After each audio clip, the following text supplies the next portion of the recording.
예. 그 아시안컵 축구대회가 끝났습니다. 전에는 아시안컵에 대해서 별로 관심이 없었는데 언제부턴가 아시아에 있는 모든 나라들이 아시안컵에 대해서 굉장한 관심을 가지고 있습니다.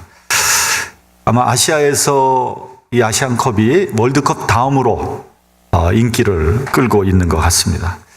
제가 뉴욕에서 이 설교를 쓸 때 한국이 카타르에게 1대0으로 져버렸어요. 그래서 한국은 8강에서 머무르고 말았습니다.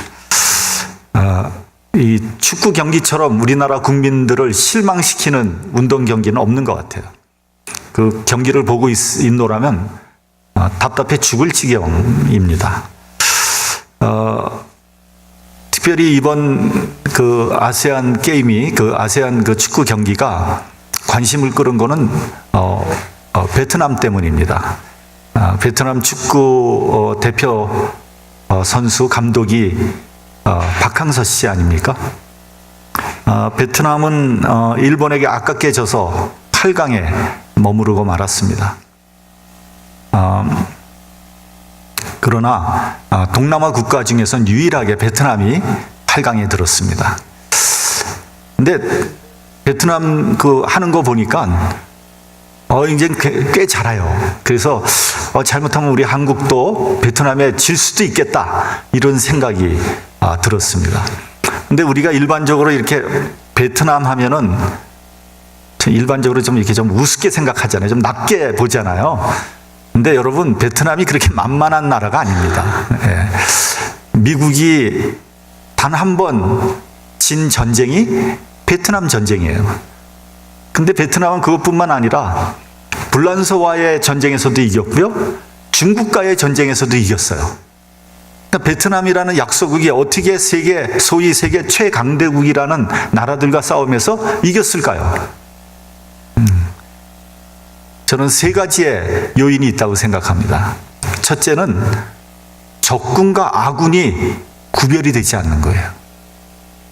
그러니까 누가 적군인지 누가 아군인지 잘 모르는 거예요. 낮에는 미국 편에 들었다가 밤이 되면 베트공 편에 서 있는 거예요. 순진하게 생긴 농사꾼이 밤이 되면 베트공의 전사가 돼 있는 거예요. 그러니까 누가 자기의 아군인지 모르는 거, 이것처럼 답답하고 불안한 게 어디 있겠습니까? 둘째는 전방과 후방이 구별되지 않았다는 거예요. 그러니까 이렇게 싸움을 해서 어딜 점령하면은 거기는 안전해야 되잖아요. 근데 거기에서 또 적병이 나타나가지고 폭탄을 던지고 도망가 버리는 거예요. 그러니까 안전한 데가 없는 거죠. 안전한 데가 없다는 것처럼 불안한 일이 어디에 있겠습니까? 지금 중동에서 벌어지고 있는 전쟁이 바로 그런 양상 아니겠습니까? 언제 폭탄 테러가 일어날지 모르는 거죠. 미군들이 가장 무서워하는 게 자살 폭탄 테러라는 거 아닙니까? 그러니까 자기가 죽어가면서 폭탄을 터뜨리는 데야 이거 감당할 재간이 없는 거죠. 셋째는 베트남 전쟁이 온통 게릴라전이었다는 거죠. 그래서 베트공 정규군보다 더 무서운 것이 뭐냐? 게릴라 부대였다는 거예요. 이 사람들은 땅굴에서 갑자기 시도 때도 없이 나타나가지고 막 총질을 하고 도망가 버리니까 불안해서 견딜 수가 없는 거죠. 그래서 여러분, 미군들 가운데 통계로 볼 때 28%에서 30%가 마약을 했다는 거예요. 아니, 베트남에 참전해 있는 미군들이 거의 30%가 마약을 했다는 거예요. 왜냐하면 마약을 하지 않으면 불안해서 잠을 못 자는 거예요. 불안해서 견딜 수가 없는 거예요. 여러분, 마약을 하는 군대가 어찌 전쟁에서 이길 수 있겠습니까? 불가능한 일이죠. 베트남 전쟁을 다룬 영화가 여러 개가 있는데 그 중에 여러분 혹시 봤는지 모르겠습니다만 디어 헌터라는 영화가 있었습니다. 혹시 보신 분 있으세요? 디어 헌터. 예. 누구 보셨어요? 예. 제가 대학 다닐 때 한국에서 상영을 했는데 아주 잘 만든 명화입니다. 아카데미 작품상을 비롯해서 5개의 아카데미상을 받은 수작입니다. 거기에 주인공으로 나온 사람이 로버트 디네로라는 아주 유명한 배우죠. 그 스토리는 대충 이렇습니다. 로버트 디네로가 마이클인데, 마이클과 그 친구들은 미국의 소도시에 살고 있었는데, 이들이 그 당시에는 이제 징병을 할 때니까 함께 징집이 됩니다. 그래서 베트남 전쟁에 참여하게 되죠. 전쟁 중에 포로가 됩니다. 그래서 정말 비참한 포로 생활을 하고 있는데, 베트공들이 미군 포로를 대상으로 어떤 일을 하냐면요, 러시안 룰렛 게임이라는 도박을 하는 거예요. 이 러시안 룰렛 게임이란 건 뭐냐면, 권총에 그 6발이 들어가는 겁니까? 거기에 그 총알 한 발을 집어넣고 탁 장전을 합니다. 그리고 자기의 머리에다 대고 쏘게 하는 거예요. 쏘게 만드는 거죠. 그러니까 두 사람 중에 한 사람이 죽을 때까지 그 돈을 걸고 도박을 하는 거예요. 끔찍한 일이죠. 그런데 이 마이클이 친구 닉이라는 친구가 아주 절친이 그 러시안 룰렛 게임을 강요받게 됩니다. 그러니까 마이클이 나하고 같이 하겠다. 둘이 하겠다. 그러니까 둘 중에 하나가 죽어야 되잖아요. 근데 그 마이클이 그렇게 얘기합니다. 게임을 더 익사이팅하게 하기 위해서 한 발을 집어넣는 게 아니라 3발을 집어넣자. 그렇게 제안을 합니다. 베트공이 받아들여요. 그 3발을 가지고 베트공 3명을 쏘아 죽이고 도망을 칩니다. 성공을 해요. 그래서 도망치다가 뿔뿔이 헤어지게 됩니다. 마이클은 부상을 당하고 있다가 이제 결국 미국으로 다시 들어왔습니다. 근데 닉은 러시안 룰렛 게임의 충격으로 인해서 정신분열 현상을 일으키게 됩니다. 그래서 이걸 이기기 위해서 마약을 복용하는 거죠. 닉은 미국으로 돌아오지 않고 베트남을 전전하면서 마약을 복용하면서 러시안 룰렛 게임 도박장에 발을 들여놓게 됩니다. 왜냐하면 마약을 사기 위해서는 돈이 필요했던 거죠. 한편 마이클은 고향으로 돌아와서 닉의 애인과 사랑에 빠지게 되었지만 그의 마음속에 그 닉에 대한 부담감을 떨쳐버릴 수가 없는 거예요. 그래서 닉을 찾으러 다시 베트남으로 돌아갑니다. 닉을 찾고 있는데 러시안 룰렛 게임을 하는 도박장에 미국인이 있다는 그런 이야기를 듣습니다. 그리고 도박장에 가서 닉을 발견하게 됩니다. 닉은 거기서 그 게임을 하는 당사자가 되어 있는 거죠. 결국 그 영화에서 보면 그 마이클과 닉이 러시안 룰렛 게임을 하게 되는 거예요. 근데 마지막까지 마이클은 친구 닉에게 이 위험한 게임을 하지 말 것과 고향으로 같이 돌아갈 것을 설득을 합니다. 근데 닉은 거절을 하죠. 그리고 그 게임에서 닉은 자기가 쏜 총에 머리를 맞고 절명하게 됩니다. 이 영화가 말하고자 하는 것은 전쟁, 불안, 두려움, 공포, 마약, 정신병, 죽음에 대한 겁니다. 도무지 베트남 전쟁은 무엇을 위해서, 누구를 위한 전쟁인가? 미국의 젊은이들이 그 먼 베트남까지 가서 왜 피를 흘리고 죽어야 하는가를 질문하고 있는 것입니다. 여러분, 미국은 무엇을 얻기 위해서 베트남 전쟁을 한 것입니까? 세월은 지나서 베트남은 미국과 국교를 맺게 되었고 좋은 관계를 맺고요. 지금은 눈부신 경제 발전을 이루고 있습니다.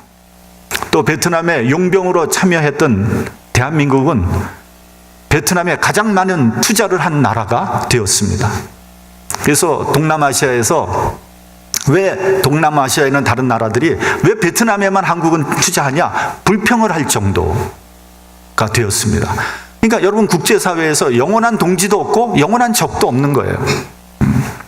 지금 북한은 베트남을 모델로 삼아서 경제 발전을 이루려고 하고 있습니다. 그래서 트럼프와 김정은이 베트남에서 제2차 정상회담을 한다는 거 아니겠습니까? 대단히 중요하면서도 상징적인 의미가 있다, 그렇게 생각을 합니다.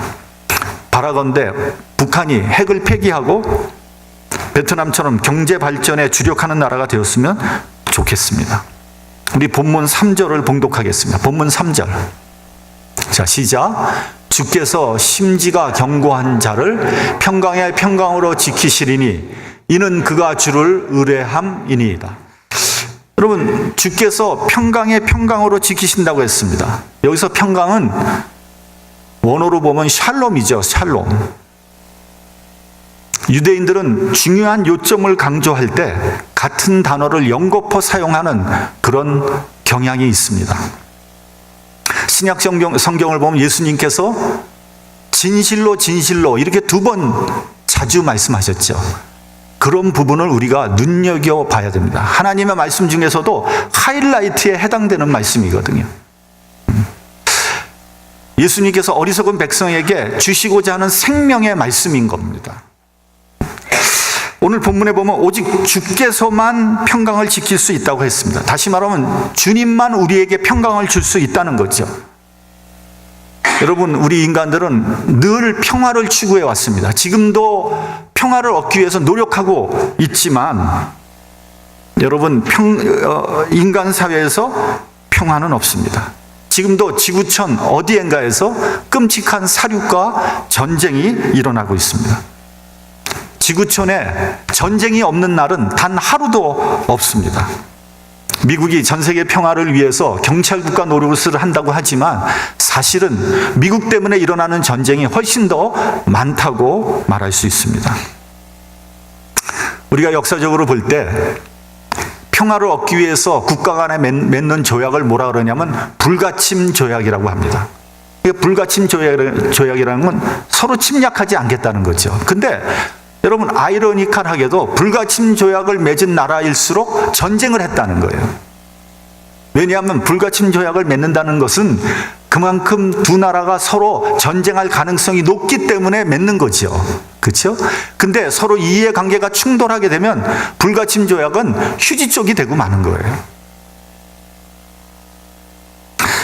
그 유명한 예가 독일과 소련의 불가침 조약이 있습니다. 그리고 소련과 일본의 불가침 조약이 있습니다. 둘 다 전쟁을 한 나라들이죠. 또 영국과 독일의 우호 조약도 있었습니다. 그 조약들의 허점을 아주 날카롭게 꿰뚫어 본 이가 바로 윈스턴 처칠경이에요. 처칠은 주장하기를 히틀러는 반드시 전쟁을 일으킬 것이다. 그래서 영국은 전쟁에 준비해야 된다. 이렇게 외쳤습니다. 그런데 여러분, 한번 생각해 보십시오. 우리가 세계 평화를 말하기 전에 우리 자신에게 평화가 있나 한번 생각을 해볼 필요가 있습니다. 나 자신부터 평화로워야죠. 그러고 난 다음에 내가 자신이 평화로워야지 우리 이웃과도 평화롭고 세계 평화도 얘기할 거 아니겠습니까? 어떻습니까, 여러분? 여러분은 지금 샬롬을 이루고 있습니까? 여러분의 가정은 샬롬을 이루고 있습니까? 우리 교회는 샬롬 합니까? 여러분의 일터, 여러분의 직장, 여러분들의 인간관계는 샬롬을 이루고 있습니까? 가정에선 평안한데 교회에서 평안하지 못하면 그건 샬롬이 아닙니다. 교회는 평안한데 일터, 직장에서 평안하지 못하면 그건 샬롬 아닙니다. 그렇다면 여러분, 우리는 왜 평안하지 못할까요? 여러분은 왜 평안을 누리지 못하고 있습니까? 나의 여러 가지 환경 조건이 안 좋기 때문입니까? 나를 괴롭히는 사람이 있기 때문입니까? 내가 돈을 많이 벌지 못해서 그런 겁니까? 그렇지 않습니다. 여러분, 우리가 평안을 지키지 못하는 그 요인은 사실은 우리 가운데 내재되어 있습니다.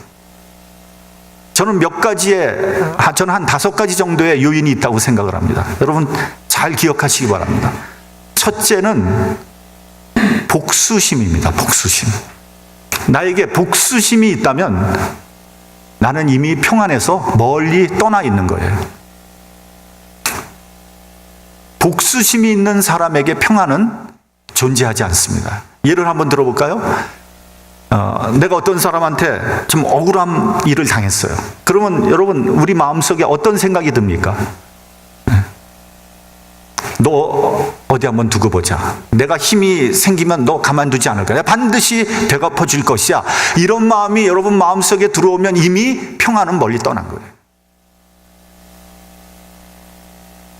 제가 아는 사람이 위암 수술을 했습니다. 대수술을 했어요. 뭐 저희 교회는 아니었지만 뭐 제가 목사니까 신방을 해서 기도를 해줬습니다. 그랬더니 이 사람이 하는 말이 뭐냐면, 자기가 이렇게 대수술을 했는데 자기를 꼭 찾아와서 병문안을 해야 되는 사람들이 안 왔다는 거예요. 그래서 자기가 병원에서 퇴원하면 손봐줄 사람이 여럿 있다는 거예요. 아니, 이 사람 지금 목숨이 왔다 갔다 하는데, 물론 이제 농담 반 진담 반 얘기했어요. 근데 내가 보니까 진담이 상당히 심각해요. 아니, 목숨이 왔다 갔다 하는데 손봐줄 사람을 생각하고 있다니, 이 사람 참 아직도 멀었구나. 그러니까 마음을 평안히 먹고 회복의 진력을 해도 살까 말까 하는데 복수심, 원망에 가득하니 그게 제대로 되겠습니까? 그러더니 결국 그 사람은 회복하지 못하고 죽고 말았어요. 둘째는 지나친 욕망이에요. 여러분, 우리가 살다 보면 욕심이 없을 수는 없어요, 사람이. 그러나 지나친 욕망은 금물입니다. 여러분, 욕망은요, 평안을 방해하는 제1요소입니다. 돈에 대한 욕망, 성적인 욕망, 세상적인 욕망, 여기에 사로잡히면, 이것을 다스리지 못하면 평안은 저 멀리 사라지는 거예요. 여러분, 돈을 많이 모으면 평안할 것이다, 출세를 하면 평안할 것이다, 그건 전적으로 오해입니다. 돈이 많으면 많을수록 더 근심과 걱정이 많아지는 거예요. 어떤 사람이 돈이 많아요. 그래서 주식을 막 투자하고 증권 투자하고 부동산을 투자했어요. 이 사람은 매일 증권 시세 보느라고 노심초사하는 거예요. 이게 폭락할까 봐.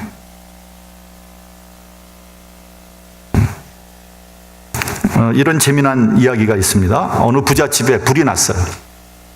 사람들이 뭐 이리 뛰고 저리 뛰고 뭐 세간을 드러낸다, 값비싼 거를 빼낸다, 난리가 났어요. 그리고 집주인은 불타는 집을 보면서 땅을 치면서 한탄을 하는 거예요.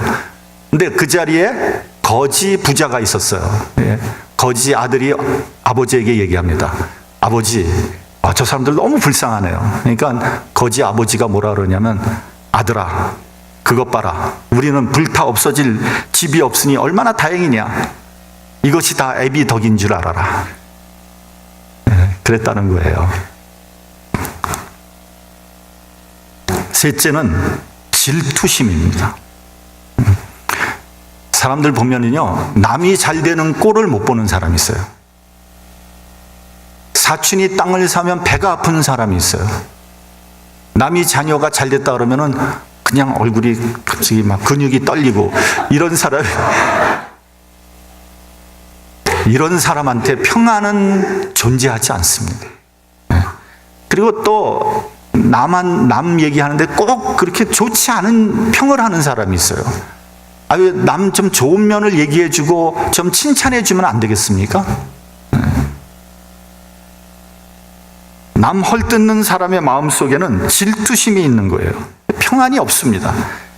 넷째는요, 분노입니다. 분노.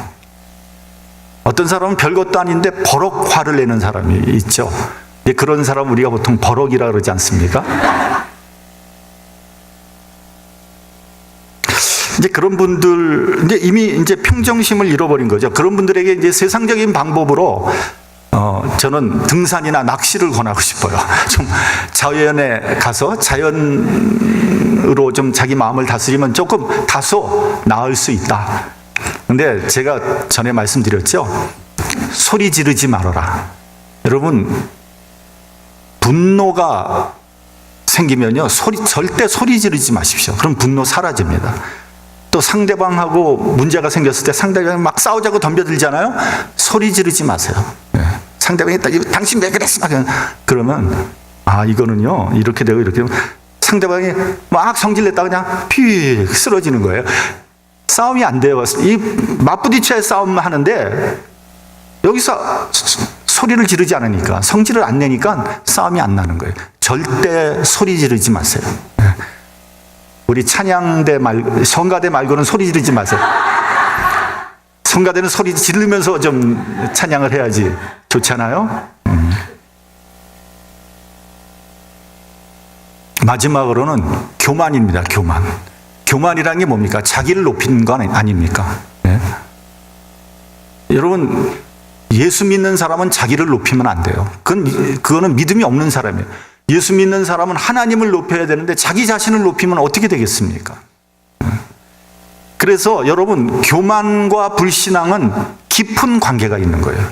어떤 사람이 교만한 사람이 있잖아요. 그럼 신앙이 없는 사람이에요. 틀림없습니다. 어떤 사람이 나는 신앙이 좋습니다. 아니요, 신앙 없어요. 나는 기도를 4시간씩 하고. 아니요, 그 사람 절대 기도 4시간 안 해요. 네. 그 교만한 거거든요.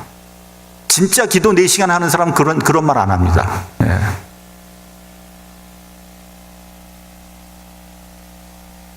하나님을 떠나서 자신을 높이다 보면 불안해지는 거예요. 그 근심과 고민에 빠지게 됩니다. 교만한 사람은 평안이 없습니다. 여러분, 자기 자신을 낮춰보십시오. 겸손한 사람에겐 적이 없는 거예요. 그러니까 평안해지는 거죠. 여러분, 평안은 인간의 소유나 지식이나 혹은 명예로 얻어질 수 있는 것이 아닙니다. 평안은 오직 하나님께서 주시는 겁니다. 우리 본문 1절을 봉독하도록 하겠습니다. 본문 1절. 시작. 그날의 유대 땅에서 이 노래를 부르리라. 우리에게 견고한 성읍이 있으며 여호와께서 구원으로 성과 곽을 삼으시리로다. 우리에게 견고한 성읍이 있다 그랬습니다. 여기서 성읍이라는 것은 하나님을 의미하는 겁니다. 그렇죠? 그분으로 구원의 성곽을 삼아야 합니다. 하나님을 의지하면 걱정할 이유가 없습니다. 왜냐하면 그분이 성곽이니까. 옛날에 적군이 공격하면 그걸 막아주는 게 뭡니까? 성곽입니다. 성곽. 적군이 아무리 무섭게 쳐들어와도 우리가 성 안에만 들어가 있으면 안전한 거예요. 왜냐하면 성벽이 막아주니까. 우리나라에서는 고구려 성이 유명했습니다. 고구려 성이 그렇게 튼튼했다는 거예요. 중국의 수나라나 당나라의 백만대군이 고구려를 침범할 수 없었던 것은 그 비결은 고구려 성곽에 있다고 합니다. 그 고구려는 청야 전술이라 해서 성 밖에 있는 모든 곡식을 한 올도 남기지 않고 다 쓸어서 성 안으로 갖고 들어갑니다. 그리고 성을 지키는 거예요. 그러니까 당나라 백만대군이 와가지고 여러분 먹을 게 없잖아요. 그 사람들이 100만대군에 먹을 걸 다 가져오지 않잖아요. 현지 조달을 해야 되는데 현지 조달할 수는 없고 성은 무너지지 않고. 그러니까 이 사람들이 굶게 되고 사기는 떨어지고 100만대군이 오합지졸이 되고 마는 거예요. 2절을 보면 너희는 문을 열라고 했습니다. 문을 열어줘야지 성 안에 들어갈 수 있는 거 아니겠습니까? 구원의 문은 하나님께서 열어주셔야 됩니다. 내가 마음대로 구원의 문을 열고 들어갈 수 있고 그런 게 아닙니다. 그러므로 우리는 구원의 문이 열리도록 신령과 진정으로 하나님 앞으로 나가야 됩니다. 근데 우리는 이제 가끔 예배를 시작하면서 우리의 마음의 문을 열기 위해서 찬양을 한다, 이런 얘기를 하잖아요. 근데 조금 그 말에 어폐가 있는 겁니다. 아니, 내 마음의 문을 열든 말든 상관이 없어요. 여러분, 하나님께서 구원의 문을 여셔야지 내가 들어가든지 말든지 할 거 아닙니까? 네. 그러니까 이니시에이티브가 나한테 있는 게 아니라 내가 마음의 문을 열어야지 하나님이, 물론 내 마음의 문을 열어야 되겠지만 열든지 말든지 그건 당신의 선택이고요. 하나님 문이 열려야지, 구원의 문이 열려야지 내가 구원의 반열에 들어갈 거 아니겠습니까? 구원을 얻어야지 평강을 얻을 수 있는 거예요. 그러면 구체적으로 어떤 사람에게 이 문이 열리겠습니까? 첫째는, 본문에 보면 첫째는 신, 즉 믿음을 지키는 사람이에요. 여러분, 믿음이란 게 뭡니까? 믿음이란 게 나는 하나님 믿습니다 그러면 믿음이 있는 겁니까? 성경 많이 읽으면 믿음이 있는 겁니까? 헌금 많이 하면 믿음이 있는 겁니까? 물론 그것은 믿음의 표현은 될 수 있습니다. 그러나 믿음은요, 하나님의 말씀을 믿는 거예요. 하나님의 말씀, 즉 예수님을 믿는 겁니다. 우리가 예수님을 굳게 믿을 때 모든 불안과 두려움에서 해방될 수 있는 거예요. 여러분 혹시 불안합니까? 두렵습니까? 믿음이 없기 때문에 그런 거예요. 예수님을 믿지 못하기 때문에 그런 겁니까? 복음서를 보면 예수께서 한밤중에 갈릴리 호수 위를 걸어서 오셨습니다.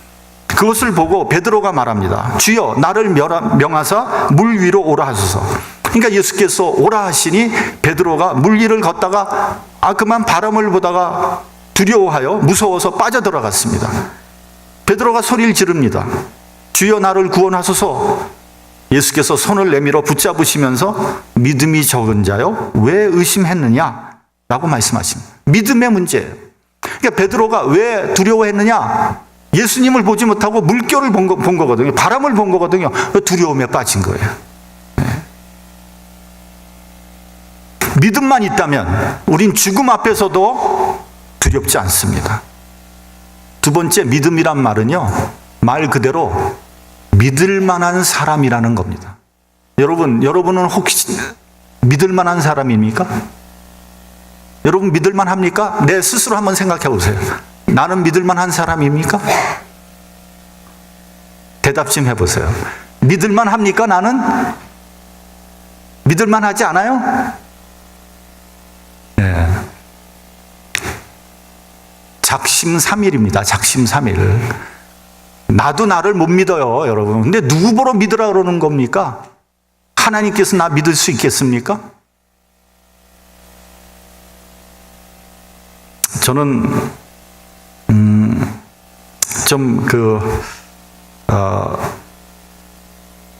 이게 주일날 아침에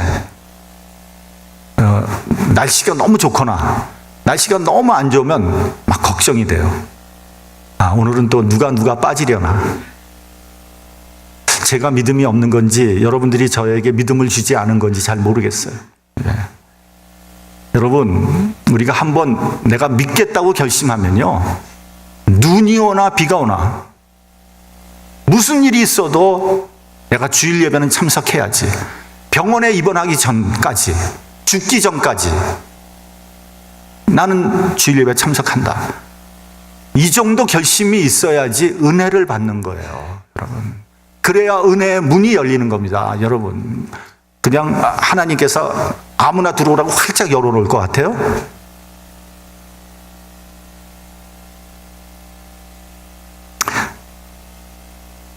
여러분, 뭐 이런저런 이유로 주일 예배 쑥쑥 빠지면 언제 믿음이 생기겠습니까? 목사인 저도 못 믿는데 하나님께서 믿으시겠어요? 제가 뉴욕에 있는데 시카고 무지무지 춥다고 뉴스가 막 계속 이제 오는 거예요. 그래서 이제 어느 분들, 이제 우리 성도분들이 또 목사 사모 생각하느라고 그냥 늦게 좀 오시죠. 위험한데 더군다나 또 차 타고 오니까 그렇게 막 카톡도 들어오고 막 그래요. 감사하죠. 근데 약속을 했으니까 금요일 새벽 기도부터 나는 하겠다. 죽더라도 난 간다. 가는 거예요. 가다가 죽을 뻔했지. 에팔레치안 산맥을 넘어오는데 눈보라가 막 치는데요, 한치 앞이 안 보이는 거예요. 그러니까 막 트레일러들이 가다가 길 옆으로 쫙 쓰더라고요. 안 가. 근데 안 가면 어떻게 해요? 난 가는 거지, 그래도. 트레일러가 길 옆에서 막 쓰는데 나도 브레이크를 탁 밟은데 이게 쭉 미끄러지는 거예요. 이거 트레일러는 앞에 있는데 막 미끄러져 부딪히면 가는 거죠. 근데 노련하게 또 그 브레이크를 탁 내가 띄었죠. 손을 발을 탁 띄고 다시 밟았죠. 그랬더니 겨우 그 앞에서 쓰는 거예요. 여러분들의 기도가 그때 막 있었던 것 같아요. 진짜인지 가짜인지 모르죠.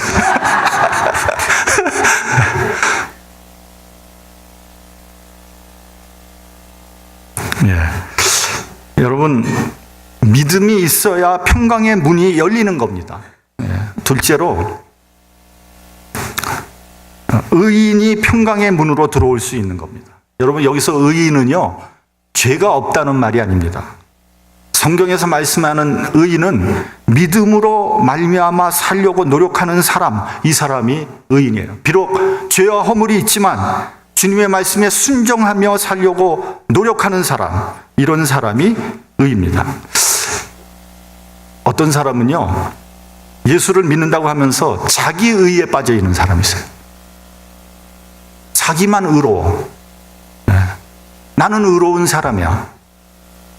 내가 의롭다는 건 곧 뭡니까? 다른 사람은 의롭지 않다는 거잖아요. 그러니까 맨 하는 게 다른 사람의 잘못 지적하는 거예요. 여러분, 그게 의가 아닙니다, 여러분. 내 의, 내 공로에 사로잡혀 있다면 그것은 바리새인에 불과한 거예요. 여러분, 아브라함을 보십시오. 성경을 보면 아브라함은 참 실수가 많은 사람이에요. 흠도 많은 사람입니다. 그러나 아브라함이 의인인 것은요, 그가 끝까지 하나님께 순종하려고 노력을 했다는 거예요. 100세 때 낳은 아들 이삭을 번제로 바치는 데까지 순종하지 않습니까?